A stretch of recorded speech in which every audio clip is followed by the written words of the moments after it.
Management principles, principal of management, सबसे पहले broad, broad का मतलब होता है मोटी मोटी। जनरल गाइडलाइंस, जनरल गाइडलाइंस का मतलब है कि ऊपर ऊपर से समझने की चीजें हैं ये, ठीक है। बिल्कुल इसको गांठ बांध के नहीं बैठना है, इसको सिर्फ ऊपर ऊपर से समझना है कि क्या चीजें हैं। ब्रॉड है और जनरल गाइडलाइन है, मतलब कि आप इससे थोड़ा बहुत इधर उधर हो सकते हो, ठीक है। For decision making and behaviour of manager, ये प्रिंसिपल्स ऑफ मैनेजमेंट किसके लिए बनाए गए हैं? मैनेजर्स के लिए बनाए गए हैं, ताकि कंपनी में कोई डिसीजन लेना है तो कंपनी के प्रिंसिपल्स को ध्यान में रखते हुए लेना है। और एक मैनेजर को अगर बिहेव करना है कंपनी में, कैसे बिहेव करना है अलग अलग सिचुएशन में, अपने प्रिंसिपल्स को ध्यान में रखते हुए करना है। तो सबसे पहले याद रखना, ये प्रिंसिपल्स मैनेजर्स के लिए बनते हैं, ठीक है। ये ब्रॉड और जनरल गाइडलाइन होती है, जिसके बेसिस पे मैनेजर डिसीजन भी लेते हैं और बिहेव भी करता है। पेपर में लाइन एज इट इज लिखी आ जाएगी, ठीक है। Broad and general guidelines affecting the behaviour and decision making of the manager. एक मैनेजर अपने प्रिंसिपल्स के दायरे में रह के ही डिसीजन लेगा और बिहेव करेगा। समझ में आया? सिद्धार्थ समझ में आया? कीरत समझ में आया? चलो अगला है management of principle versus management of pure science. Pure science में H2+O क्या होता है?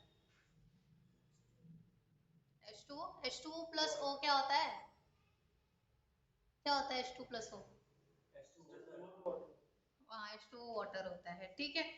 तो जब भी अमेरिका में खड़े होके H2O मिलाओगे, ठीक है, चाहे हरिनगर में H2O करोगे, चाहे गुड़गांव में H2O करोगे, पानी बनेगा, ठीक है। तो जो साइंस के प्रिंसिपल होते हैं रिजिड होते हैं, स्ट्रिक्ट होते हैं, वो हिलते नहीं है अपनी जगह से। Anything that goes up comes down, law of gravitation, ऐसा का ऐसा ही रहेगा। तो प्रिंसिपल्स जो होते हैं, सॉरी, साइंस के जो प्रिंसिपल्स होते हैं वो रिजिड होते हैं, पर प्रिंसिपल्स ऑफ मैनेजमेंट रिजिड नहीं होते, ठीक है। प्रिंसिपल ऑफ मैनेजमेंट कहते हैं कि आप थोड़ा बहुत इधर उधर हो गए तो चलता है। सब बच्चों ने 5 बजे आना है, पर बच्चे 5:15 आए, 5:10 पे आए, तो कोई नहीं, मैम मारेगी नहीं आजकल, आजकल नहीं मारेगी, ठीक है ना, चलता है। तो दूसरी चीज, प्रिंसिपल ऑफ मैनेजमेंट में आप ह्यूमन से डील करते हो, और ह्यूमन हमेशा एक्सपेरिमेंटेशन में सेम आंसर देता है या अलग अलग? अलग अलग। पर साइंस के में जो एक्सपेरिमेंटेशन होता है उसमें हर बार सेम रिजल्ट आता है। तो इसलिए management of principles of management and principle of science same नहीं होते, ये दो अलग अलग चीजें होती हैं। पहला डिफरेंस पेपर में पूछ लेंगे। समझ में आया कीरत, सिद्धार्थ? अगला है हमारा principal of management versus technique of management. Principle of और प्रिंसिपल और टेक्निक में क्या फर्क है? प्रिंसिपल कहता है कि हमारे क्या क्या रूल हैं, what are the rules of the company, what are the policies of the company, what are the major broad guidelines of the company। तो ये आंसर करता है what का।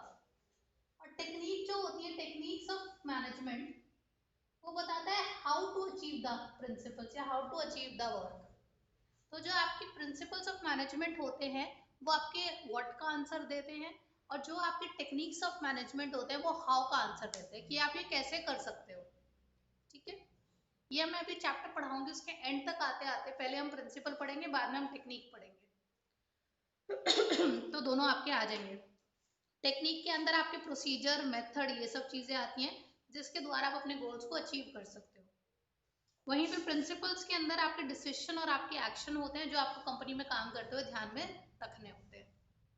इसको एज इट इज लर्न कर लेना, पेपर में आ सकता है, पेपर में आया हुआ है, ये 3 मार्क का टॉपिक है, ठीक है। Principles versus values.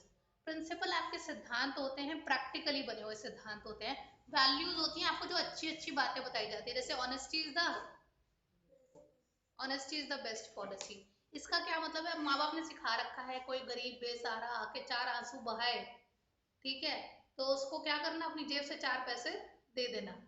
देखो हम कितनी दया क्षमा ये सब करते हैं, ठीक है। वहीं पे आप एक कंपनी में मैनेजर हो, एक कस्टमर आपके पास आया रोते हुए, सर मेरा बिजनेस खत्म हो गया, आपको 25 लाख नहीं दे पाऊंगा, क्या करोगे आप लोग एज अ मैनेजर? ठीक है, आप कंपनी के मालिक नहीं हो, आप मैनेजर हो कंपनी के, जायदाद नहीं हड़प लोगे। अगर तुम उसके माफ कर दो 25 लाख रुपए, तो कंपनी का मालिक तुम्हें क्या करेगा? तुमसे लेगा, ठीक है। तो as a practical, as a principle आपको ध्यान में रखते हुए क्या उसको ये आप उसके 25 लाख माफ कर सकते हो? पर एज अ मॉरल वैल्यू आपको 25 लाख माफ कर देना चाहिए, ठीक है।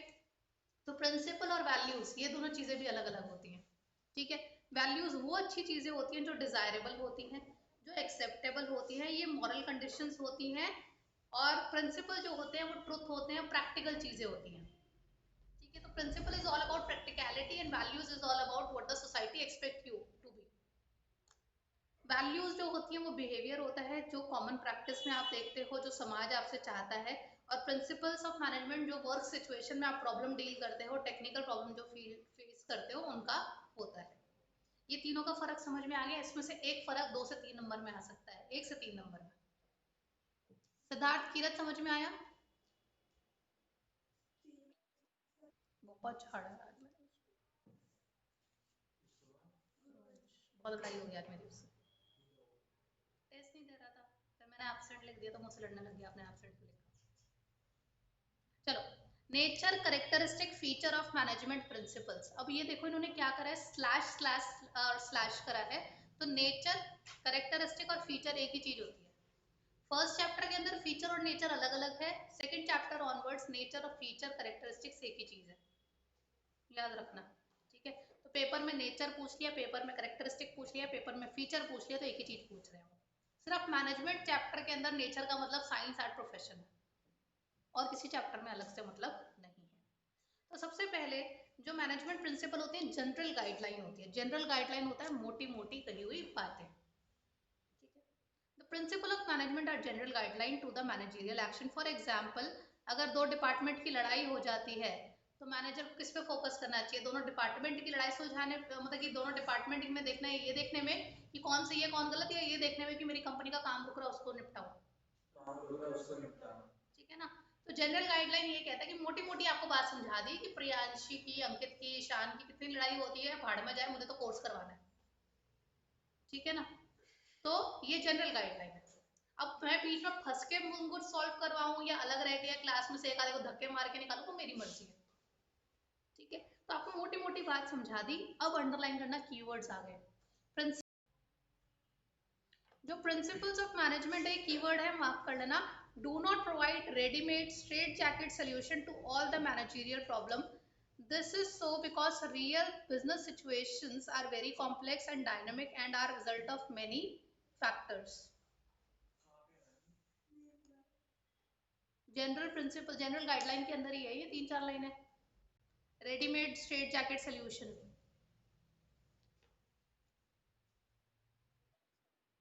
ठीक है। तो they do not provide ready-made straight jacket solution to all the problem because real business situation are very different, very complex and affected factors. Second, form by practice and experimentation। ये जो मैनेजमेंट के principles हम पढ़ने जा रहे हैं, ये बहुत ज्यादा ऑब्जर्वेशन से, बहुत ज्यादा एक्सपेरिमेंटेशन से, एक्सपीरियंस से गेन हुए हैं, ठीक है। इनके पीछे बहुत ज्यादा ऑब्जर्वेशन रखी गई है, बहुत ज्यादा एक्सपीरियंस लगाया गया है, समझा गया है, तो जाके ये प्रिंसिपल्स बने हैं।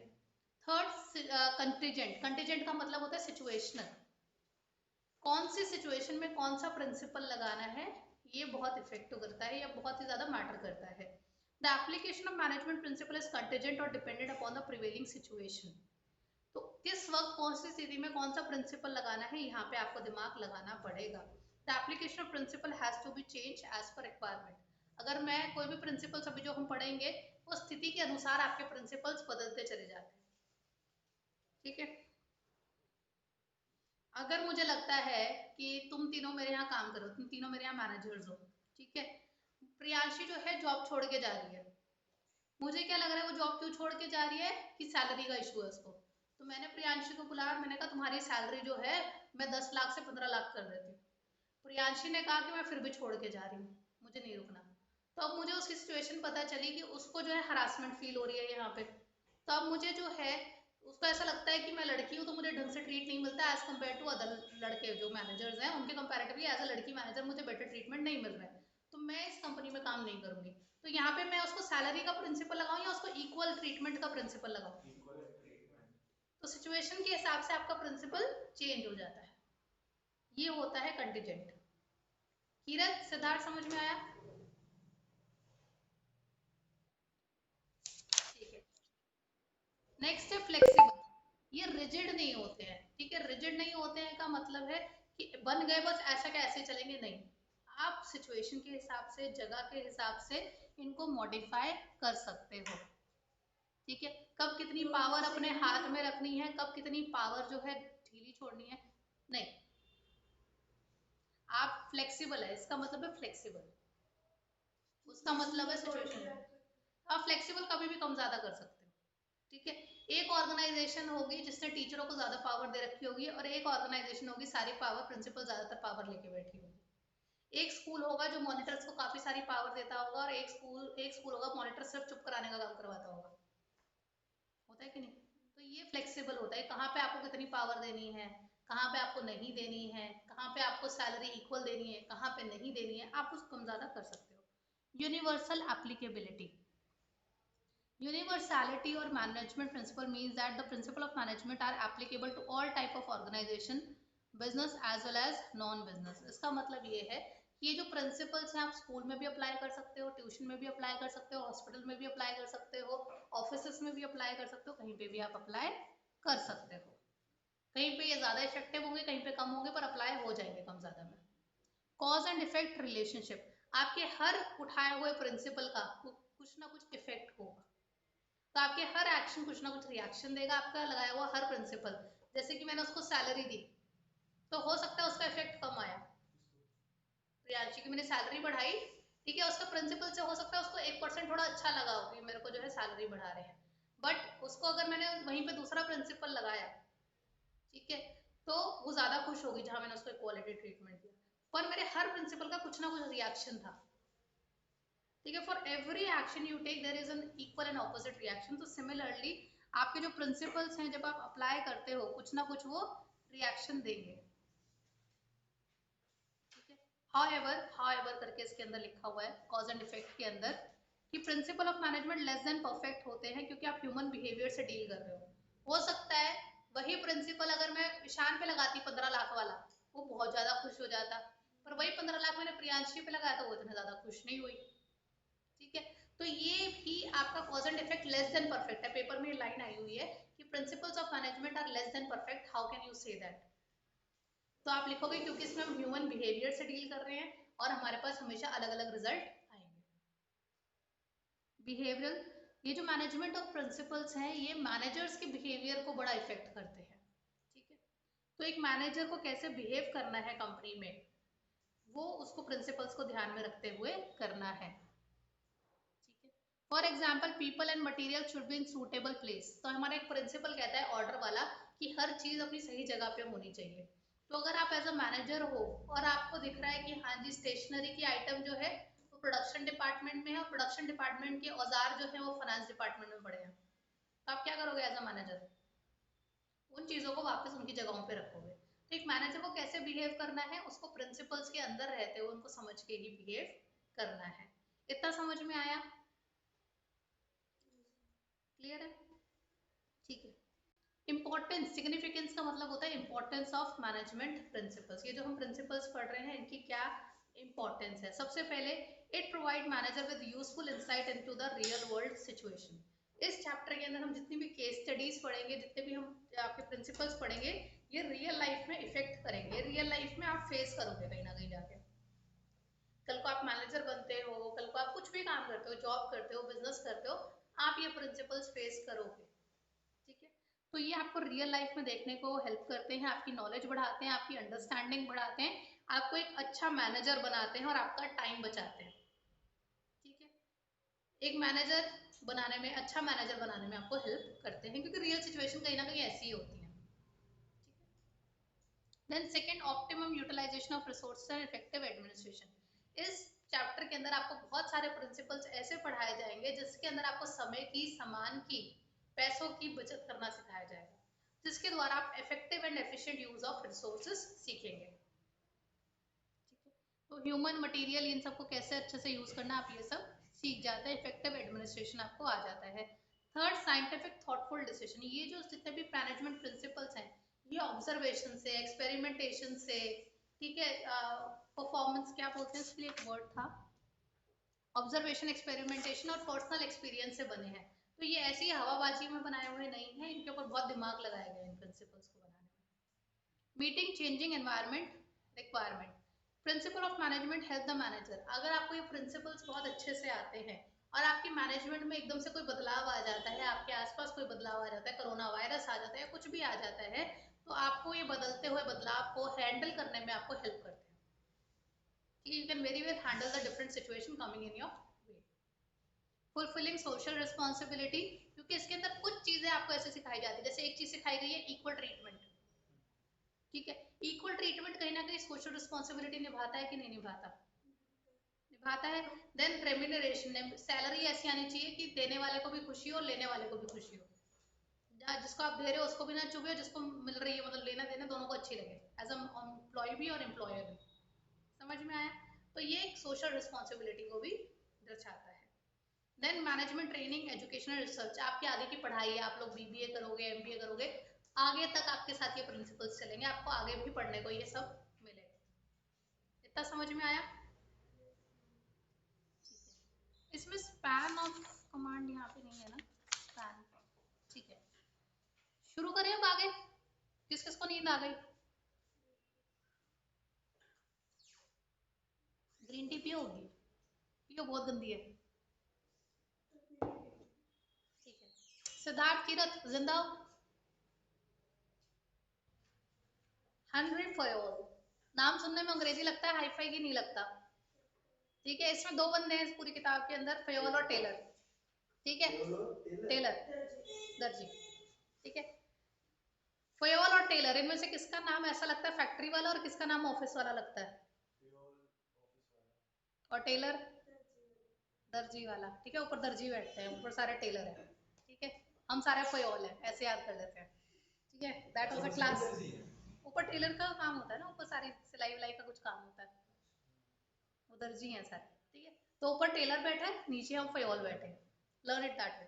तो फयोल के जितने भी प्रिंसिपल्स थे वो ऑफिस गोइंग मैनेजर्स के लिए थे, एडमिनिस्ट्रेशन के लिए थे, और टेलर के जितने प्रिंसिपल्स थे वो फैक्ट्री वाली लेबर के लिए थे, याद रखना।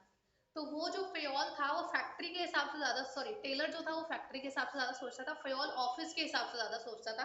तो अभी जो हम फयोल के प्रिंसिपल पढ़ेंगे वो हम ऑफिस के हिसाब से पढ़ेंगे। समझ में आया? फयोल भाई साहब फ्रांस के थे, इंजीनियर थे, ठीक है। प्लस इनके जितने भी प्रिंसिपल्स रहे हैं ये ऑब्जर्वेशन वाले रहे हैं, इन्होंने ज्यादा साइंस वाइंस नहीं लगाई है, इन्होंने ऑब्जर्वेशन करके ये प्रिंसिपल्स बनाए हैं। सबसे पहला प्रिंसिपल है division of work and specialisation. Division of work and specialisation का मतलब ये है कि आप काम को जो है, जो एक जैसे काम है उनको आपका पूरा जो काम है उसको छोटे छोटे कामों में बांट दो, छोटे छोटे टास्क में, और जो काम जो जो बंदा अच्छा कर सकता है उससे करवाओ, ठीक है। अगर मेरा काम है, मैं आटे की फैक्ट्री, सॉरी बिस्किट की फैक्ट्री में काम करती हूँ, बिस्किट की फैक्ट्री की मालिक हूँ, तो मेरा पूरा प्रोडक्शन ये होता है कि आटा गूंदा जाता है, आटा जो है फिर आगे जो है मोल्ड्स में कटता है, फिर वो भट्टी के अंदर जाता है, भट्टी से वो बाहर आता है, फिर उसकी पैकिंग होती है, लोडिंग होती है, और फिर वो जाता है फैक्ट्री में, ठीक है। ये पूरा काम करने के लिए मैंने क्या करा, छोटे छोटे टास्क बना दिए। आटा गूंदने वाली मशीन या आटा गूंदने वाले लोग एक तरफ कर दिए, उनको मोल्ड्स में डालने वाले लोग दूसरे बना दिए, ठीक है। मोल्ड्स के साथ उनको जो है उसके भट्टी में डालने वाले तीसरे लोग कर दिए, भट्टी में से निकालने वाले, क्वालिटी चेक करने वाले चौथे लोग कर दिए। तो इस तरह से क्या होगा, जो जिस काम में बढ़िया था, फिर उसके अंदर जो है ट्रांसपोर्टेशन एक के हाथ में दे दी, फाइनेंस एक के हाथ में दे दिया, सेल्स एक के हाथ में दे दी, ठीक है। उससे क्या होगा, सबसे पहले काम जब छोटे छोटे टास्क में बढ़ जाता है तो करने में आसानी होती है, मुश्किल होती है। और जब जो जिस काम में स्पेशलाइज्ड होता है उसको वो काम दे दिया जाए तो उसको काम करने में ज्यादा एफर्ट लगता है या काम कम एफर्ट लगता है? कम एफर्ट लगता है। तो सबसे पहले जब आप छोटे छोटे टास्क में बांट देते हो उसे डिवीजन ऑफ वर्क कहते हैं, और जब जिस काम में जो निपुण होता है उसको वो काम दे देते हो तो उसे स्पेशलाइजेशन कहते हैं। तो जो बंदा किसी चीज में स्पेशलाइज्ड होगा वो थोड़ा एफर्ट लगा के ज्यादा आउटपुट देगा। जैसे मैं बिजनेस स्टडीज में स्पेशलाइज्ड हूँ, तो मुझे आपको टॉपिक पढ़ाने में ज्यादा एफर्ट लगेगा या कम? कम एफर्ट लगेगा। वहीं पे अतुल सर से पूछ लो आंसर, कितना एफर्ट लगाया होगा उन्होंने, फिर भी गलत बता दिया, ठीक है। तो स्पेशलाइज से पूछा करो, और स्पेशलाइज नहीं बताएंगे आंसर, ठीक है। तो आप जो है काम की एफिशिएंसी बढ़ जाती है स्पेशलाइजेशन से। तो आपको पेपर में पूछ सकते हैं कि what are the benefits of specialisation, आपकी एफिशिएंसी बढ़ जाती है, एफिशिएंसी एंड इफेक्टिव आउटपुट, ठीक है। तो अगर एक कंपनी में एचआर डिपार्टमेंट अलग है, सेल्स डिपार्टमेंट अलग है, मार्केटिंग डिपार्टमेंट अलग है, फाइनेंस डिपार्टमेंट अलग है, उसे डिवीजन ऑफ वर्क कहते हैं। समझ में आ गया? क्लियर है? Division of work. Authority and responsibility. Authority का मतलब होता है right to give orders and obtain obedience, कि मैं आपको ऑर्डर दूंगी और उसके बदले आप मुझे मेरी बात मानेंगे, टेस्ट देने आ जाएंगे। ठीक है। Responsibility means obligation to perform the job assigned on time. और मेरी रिस्पॉन्सिबिलिटी भी क्या है ये भी देख लो, मेरी सिर्फ अथॉरिटी नहीं है, कि सही समय पे मुझे अपना काम पूरा करना है। जिस समय पे मुझे जो काम दिया गया मुझे वो काम करना है। मुझे 5 से 6 बीएससी लेनी है तो लेनी है, आप लोगों की तैयारी करानी है तो करानी है, आप लोगों के नंबर नहीं आया तो मेरे पीछे पड़ेंगे सब, है ना? तो अथॉरिटी एंड रिस्पॉन्सिबिलिटी, अगर मेरे पास खाली अथॉरिटी अथॉरिटी हो, मुझे कोई टेंशन नहीं है आपके कितने मार्क्स आ रहे नहीं, चाहे फेल हो रहे हो पास हो रहे हो, मुझे कोई फर्क नहीं पड़ता, मैंने सिर्फ ऑर्डर देने हैं आप लोगों को। तो क्या करूंगी मैं? आप लोगों को पढ़ाने में ज्यादा जोर दूंगी कि नहीं दूंगी? नहीं दूंगी, मैं अपना काम ढंग से नहीं करूंगी।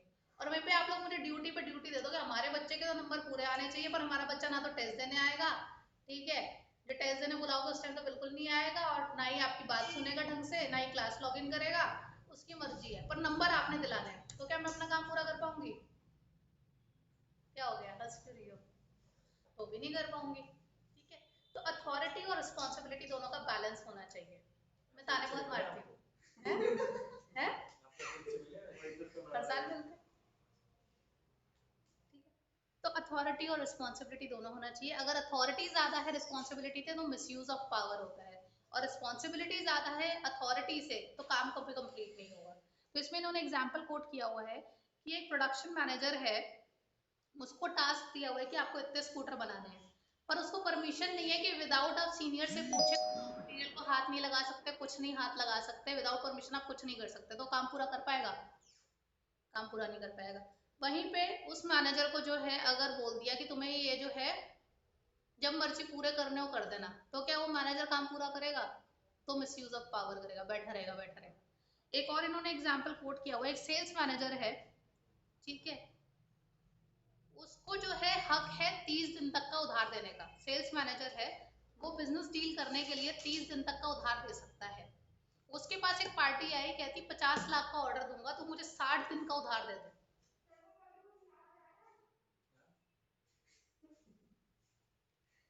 ठीक है, तो मुझे 60 दिन का उधार दे दे, मैं तेरे को 50 लाख का ऑर्डर दे देता हूँ। अब वहीं पे वो अपना बॉस के पास गया, उसके बॉस ने कहा नहीं, मैं तुम्हें अथॉरिटी नहीं देता 60 दिन का ऑर्डर देने, 60 दिन का उधार देने की। तो क्या होगा ऑर्डर का? ऑर्डर कंप्लीट हो पाएगा? नहीं हो पाएगा। वहीं पे उसका बॉस कहता है कि ठीक है, तेरे को जैसे ठीक लगे तू वैसे कर ले। वो चौड़ में आ गया और वो उस कस्टमर के पास जाके बोला 60 दिन क्या, मैं तेरे को 90 दिन का उधार देता हूँ। तो क्या होगा? कंपनी को 30 दिन और वेट करना पड़ेगा पैसे के लिए, कंपनी के लिए एक तरह से लॉस है, कंपनी का पैसा फंस गया 30 दिन और के लिए। तो ओवर अथॉरिटी और अंडर अथॉरिटी दोनों प्रॉब्लम है। समझ में आ गया सिद्धार्थ? कीरत समझ में आ गया? कीरत को? ठीक है। इसमें एक टॉप टिप करके एक छोटा सा बॉक्स रखा है, जल्दी छोड़ दूंगी बस। एक मैनेजर को, ये अथॉरिटी एंड रिस्पॉन्सिबिलिटी का पार्ट है, पेपर में पूछ लेते हैं। एक मैनेजर को अपने जूनियर को पनिश करने का हक है अगर वो जूनियर उसकी बात नहीं मान रहा है तो। ठीक है, इसे अथॉरिटी कहते हैं, बट उस जूनियर को अपनी सफाई देने का पूरा पूरा मौका मिलना चाहिए, इसको रिस्पॉन्सिबिलिटी कहते हैं। पेपर में आपको आ गया था एक क्वेश्चन कि आपको जो है हक है अपने जूनियर को डांटने का अगर उसने आपकी बात नहीं मानी है, बट आपको सफिशिएंट एक्सप्लेनेशन देने का उसको मौका देना पड़ेगा। तो बताइए कौन सा प्रिंसिपल है? बच्चे इसको अथॉरिटी और रिस्पॉन्सिबिलिटी के साथ कनेक्ट नहीं कर पाते, वो कहते हैं डिसिप्लिन। ये डिसिप्लिन नहीं है, ये अथॉरिटी एंड रिस्पॉन्सिबिलिटी है, पेपर में आया हुआ है 2 से 3 बार और बच्चे गड़बड़ करते हैं, इसको गड़बड़ मत करना।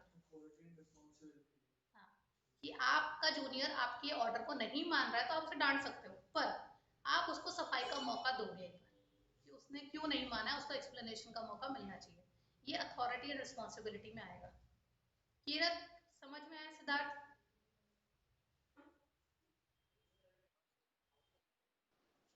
आखिरी है डिसिप्लिन आज का।